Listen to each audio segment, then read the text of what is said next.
Hello everyone, Juxtaposition here. Today's video will be entitled Emergency Banking Relief Act of 1933. Okay, so we're under military law, we're under martial law, we're under maritime law, we're under admiralty law. We're on a ship, the captain's in charge, we follow orders or people die. The captain's officers carry out the orders. If you don't obey, you can be thrown overboard, you can be placed in the brig, you can be hung from the yardarm as an example to the crew. Don't think about mutiny on the high seas. Anyway, that's what we're looking at today, mutiny, because this ship is going to sink. This ship is going to sink. They put fancy applied linguistics terms in play because really our new, what I've referred to as maritime law, admiralty law, military martial law, has been renamed by the neocons as democracy, social justice, communism, order, new world order.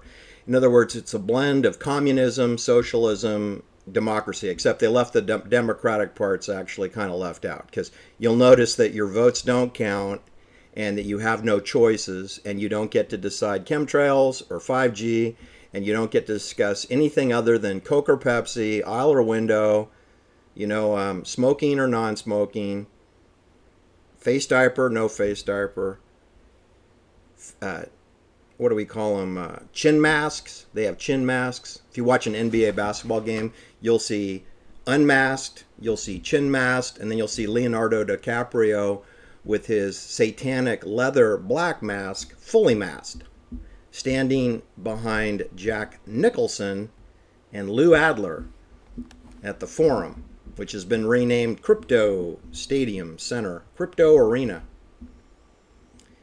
All right, so what I wanted to tell you is that before we had the Emergency Banking Relief Act signed by Franklin Delano Roosevelt on March 9th, 1933, before we had that, we had something very similar to it in the Enabling Act of 1933, signed by the Weimar president Paul von Hindenburg in Germany, which led to the rise of Nazi public socialism.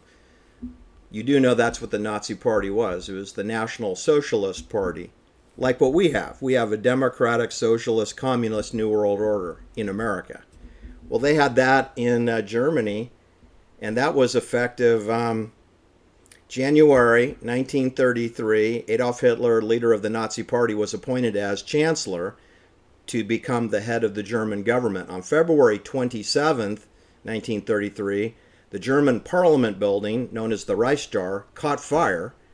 Acting as chancellor, Hitler immediately accused communists of being the perpetrators of the fire and claimed that the arson was part of a larger effort to overthrow the German government. Using this false flag justification, Hitler persuaded the Hindenburg to enact the Reichstag Fire Decree. The decree abolished most civil liberties which then existed, including the right to free speech, right to assembly, right to protest, and right for due process. Well, we have that. We have that in the United States. You try to sue somebody in Superior Court House in the United States, you're looking at years, and you'll never see a jury. It'll all be resolved in a maritime fashion in a lawyer's conference room, and then it'll be all the parties will have the case dismissed in court. The judge will not decide. It'll be decided by lawyers, who are the officers of the captain of the ship. Anyway, what I want to tell you is the Enabling Act of 1933, officially entitled The Law to Remedy the Distress of People and the Right, was the law that gave the German cabinet, and most importantly, the chancellor, aka Adolf Hitler, the powers to make and enforce laws which, without the involvement of the Reichstag and the Weimar president. In other words, you have the captain in charge and we all follow orders or people die. We have that in America. We had that in Nazi Germany basically on February 27th, 1933. And then, isn't that interesting that just 10 days later, we have the Emergency Banking Relief Act in the United States signed by FDR into law. Now, what's comical about that, of course, is FDR is not in charge of the United States, and he doesn't have the authority to run the banking system, which is an independent part of international banking. The Emergency Banking Relief Act was signed into law by President Roosevelt on March 9, 1933. The law was one of the first acts of the new administration, his new presidential administration, his new fake presidency, and was designed to repair the nation's crumbling banking system, except that it's the Wizard of Oz, and you cannot kill the banking system unless you do away with the bankers. So as long as there's sniveling bankers having private meetings and conference rooms, there will always be a banking system, aka a scam. Like some other New Deal legislations, this one was gestated by the Hoover administration, which failed to take the decisive action.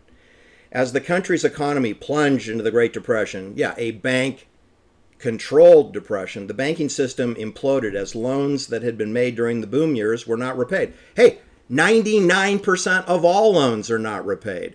I mean, look at all the deficit spending of all the cities, counties, municipalities, the federal government, the World Bank, the International Monetary Fund, the Latin debt portfolio.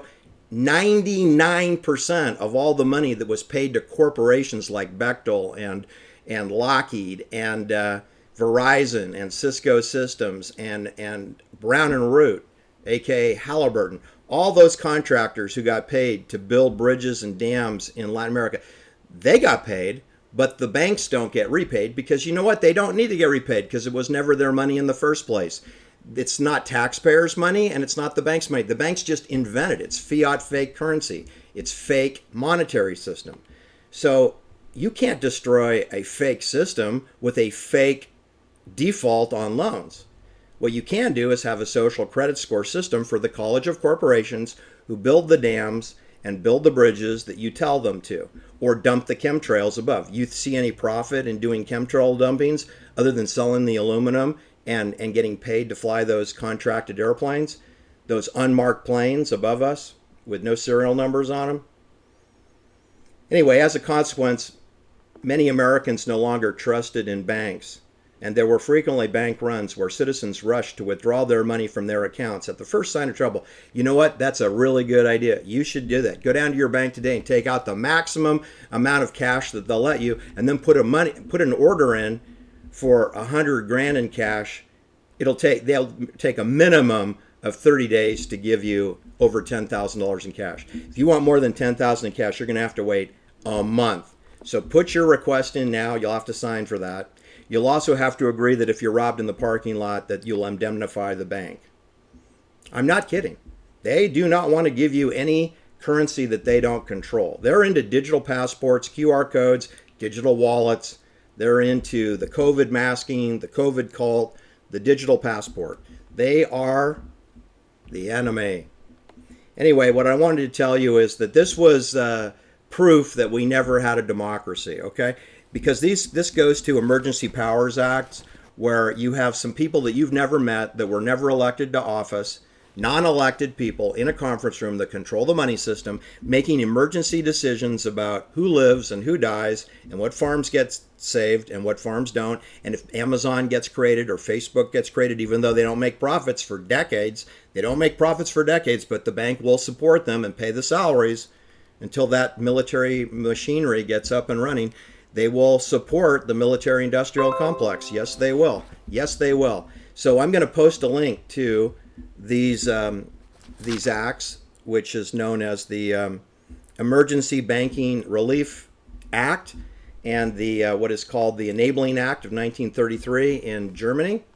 And you can peruse that at your leisure. But that is where we are, people. Just you come to my channel because you want to know the truth. You're starving for it. You'll never see this content on CNN or CNBC or CBS or NBC or Alphabet Soup ABC or the Anne Heche fiery car crash that never happened. They're too busy telling you about Anne Heche's spaceship and she's on ecstasy and she had a breakup bender weekend, which implies she's drinking and she wants to take you to space to introduce you to God. That's what the ABC is busy doing. but they're ignoring chemtrails, and they're ignoring our fraudulent banking system, and they're ignoring the history of our fraudulent banking system, and they're ignoring the fact that we live under maritime martial law. And so is Ron DeSantis. He's not talking about chemtrails. Ron DeSantis is not talking about the corruption of our banking system. He's not talking about how his sister Christina got murdered in London. Yeah, his younger sister, 7 years younger than him, Christina, murdered in London. And she was dating and engaged to be married to an elite banker of the world's third oldest bank on the River Thames in central London. Oh, yes, she was. But she's dead. And Ron DeSantis is Army, well, he's Navy Intelligence, Office of Navy Intelligence, ONI, prisoner dilemma game, completely owned and controlled. That is why you don't hear anything about the banking system coming out of Ron DeSantis's pie hole. And you never will, because he doesn't want to get whacked. And he has 3 children, which could also get whacked. And he already has a dead sister. So, and his father installed Nielsen surveillance boxes on televisions. That's what Ron DeSantis' father was. His father was a spook, a spy. And so that makes Ron DeSantis a spook and a spy, right? I mean, he works for Navy intelligence. Wake up, people. He went to Yale and Harvard. Hello? Hello, little Susie. Are you awake? Ron DeSantis is part of the enemy forces. Yes, he is. Right up there with Sleepy Joe Biden, who's asleep, wearing diapers. Face diaper and regular diapers. All right. Have a great day. Take care. We'll talk soon. Bye-bye.